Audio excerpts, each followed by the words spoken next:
大家好，這裏是第25小時。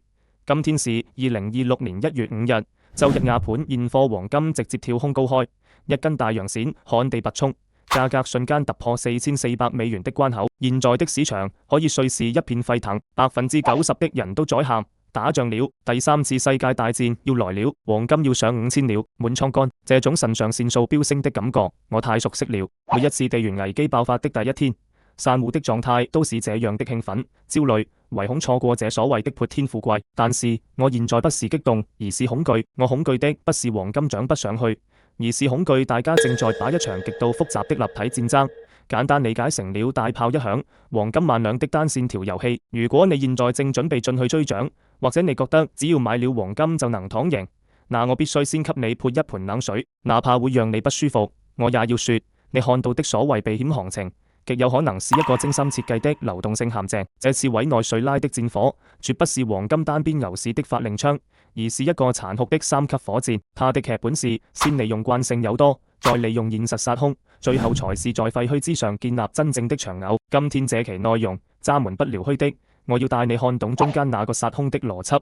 這次戰爭與20年前阿富汗戰爭的本質區別，以及新門羅主義背後的國運密碼。老規矩，先做個聲明，這條視頻的所有內容均代表我個人的觀察與觀點，絕對不構成任何形式的投資建議。首先，渣門得先把目光從加拉加斯的硝煙上移開，看一看日曆。很多人做交易只看圖表，不看日曆。渣門要技術面和消息面一起結合。這週是什麼日子？這週是2026年第一個黃金白銀生死週。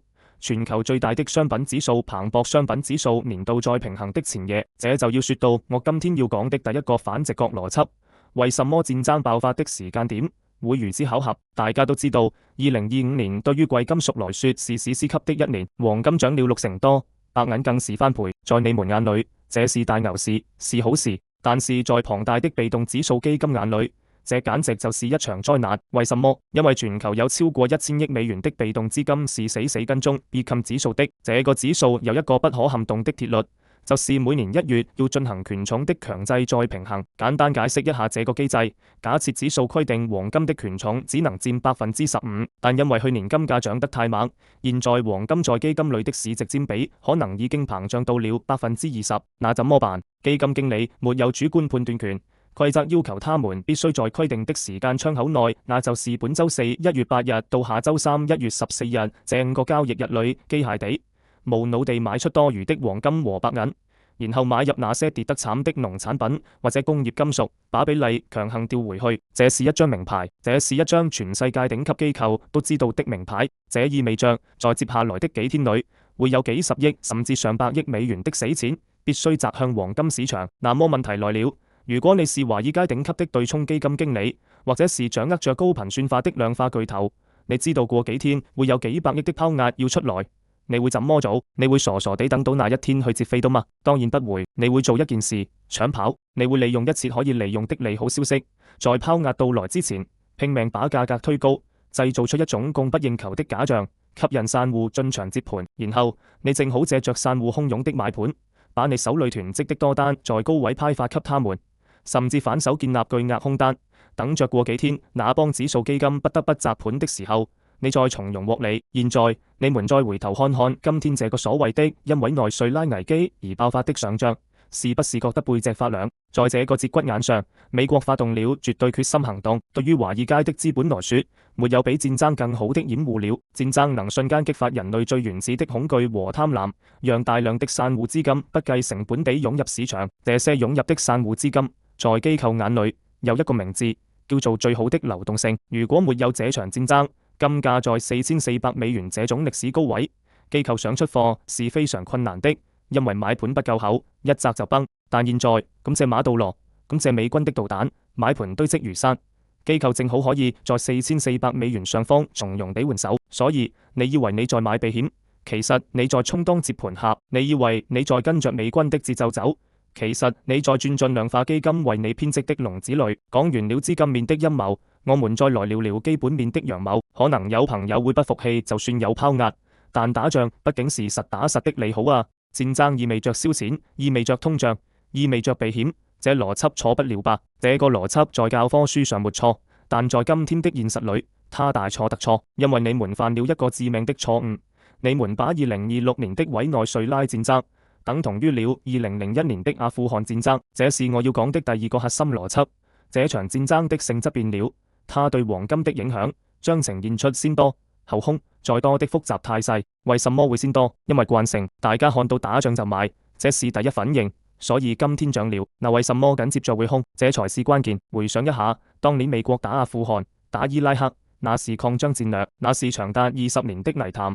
美國為了維持那場戰爭，不僅犧牲了數千名士兵，更消耗了整整2.3萬億美元的財政預算。這種巨額的財政赤字，加上美聯儲配合印鈔，確實引發了長期的通脹，透支了美元的信用。那時候買黃金是對抗美國國力被消耗的正確選擇。但是這一次呢，我們要看清楚細節。美國從佈局到動手，僅用了不到24小時，就完成了對馬杜羅的抓捕和對關鍵設施的控制。這叫什麼？這叫外科手術式打擊。這種戰爭模式有兩個特點：第一，時間極短；第二，成本極低。美國不需要像當年那樣派遣幾十萬地面部隊去搞治安戰，也不需要投入幾萬億去搞所謂的民主重建，他只需要派幾架隱形戰機、幾支特種部隊，完事收工。這就大大降低了市場對於美國被拖入泥潭的風險溢價。相反，這種快速、精準、低成本的勝利，向全世界展示了美國依然擁有恐怖的軍事科技優勢和情報控制能力。在短期內，這反而會強化美元的霸權基礎。市場會想，原來美國還是那個美國，不動則已，一動驚人。這種情緒一旦發酵，美元指數會迅速反彈。而在金融市場上，強美元通常對應着弱黃金。更重要的是，這次戰爭的經濟賬算得太精了。特朗普政府毫不避諱地說，要讓美國的石油公司進去，幫助委內瑞拉恢復生產。這意味着什麼？這意味着美國這次不是去燒錢的，是去搶錢的。委內瑞拉擁有全球最大的伊探明石油儲量，一旦這些資源被美國控制並貨幣化，它甚至能幫助美國償還一部分債務，或者至少平抑國內的油價通脹。所以，如果戰爭導致油價下跌，因為供應預期增加，且沒有造成美國財政的出血，那麼支撐黃金上漲的通脹邏輯和財政惡化邏輯在短期內就通通不成立了。這就是為什麼我預測，在第一波慣性衝高之後，黃金會很快迎來一波猛烈的回調，因為市場會發現這仗打得太漂亮了，太醒錢了，對美元太有利了。如果聽到這裡你就急着去滿倉做空，那你又錯了，因為你只看到了第一層和第二層，沒看到第三層。第三層邏輯才是真正的頂級博弈，也是黃金未來能上5000美元甚至更高的基石。這個邏輯叫做新門羅主義之下的戰略收縮。這次委內瑞拉戰爭表面上看是美國霸權的進攻，是美國在秀肌肉，但在戰略層面，這其實是美國全球戰略的大撤退，是以攻為守。前段時間美國發布的國家安全戰略報告，核心思想就一條：美國承認自己的國力已經無法維持全球霸權了，必須把有限的資源收縮回核心利益區。什麼是核心利益區？就是美洲，就是美國的後院。過去幾十年，美國在中東耗着，在歐洲耗着，在亞洲耗着，結果家裏後院起火，拉美國家一個個反美。現在美國明白了，既然管不了全世界，那我就先把自家的籬笆紮緊。委內瑞拉之所以成為目標，不是因為它的威脅最大，而是因為它是新門羅主義的第一塊試金石。它有石油，它反美，它和東方大國眉來眼去。美國打它是為了殺雞儆猴，是為了把整個美洲打造成一個鐵桶般的安全區。這意味着什麼？這意味着美國正在從一個全球帝國退化為一個區域霸主。這是一個大信號。當美國開始專注於經營美洲，就意味着它將逐步減少對中東、對歐洲、對亞洲的安全承諾和公共產品供給。試想一下，如果美國不再維護紅海的航道安全，如果美國不再為歐洲提供絕對的核保護傘，那麼世界其他國家，不管是歐洲的、中東的，還是亞洲的央行，他們手裏持有的巨額美元儲備，還有以前那麼高的安全價值嗎？答案是否定的。當美國收縮，美元作為全球通用貨幣的基礎就會動搖。各國為了自保，為了貿易結算的安全，必然會尋找美元的替代品。而在這個世界上，唯一能夠承載這種國家級信用轉移的，只有黃金。所以這次戰爭實際上是把美國不得不戰略收縮這個事實給徹底做實了。以前大家還在猜美國是不是在打嘴炮，現在看來，這是真刀真槍地在執行退守美洲的計劃。一個收縮的美國必然伴隨着美元全球影響力的衰退，這對黃金來說是一個長期的、結構性的、不可逆轉的超級利好。所以把這三個階段串起來，我們就能得到一個清晰的三級火箭劇本。第一級，戰爭爆發，情緒宣洩，疊加機構有多，黃金慣性衝高。第二級，戰爭速勝，美元走強，疊加 Beckham 指數千億拋壓兌現，黃金大幅回調，清洗掉所有追高的浮醜。第三級，戰略收縮被證實，全球央行加速去美元化，黃金在廢墟上築底起飛，開啟通往$5000的慢牛征程。好了，和大的戰略邏輯講透了，我們落地到今晚的實戰。畢竟咱們是做交易的，理念要轉化成利潤。今晚23點，ISM 製造業 PMI 數據公布，這個數據在平時可能只是個漣漪，但在今天它是驚濤駭浪。結合我剛才說的邏輯，我們可以做兩個推演。劇本一，數據爆冷低於47.5，如果數據很差，說明美國經濟衰退的風險在加大，這時候市場可能會暫時忽略戰爭促成的利好，轉移交易滯脹邏輯，經濟差加戰爭，那黃金可能會借勢直接突破$4420的阻力，去摸一下4450。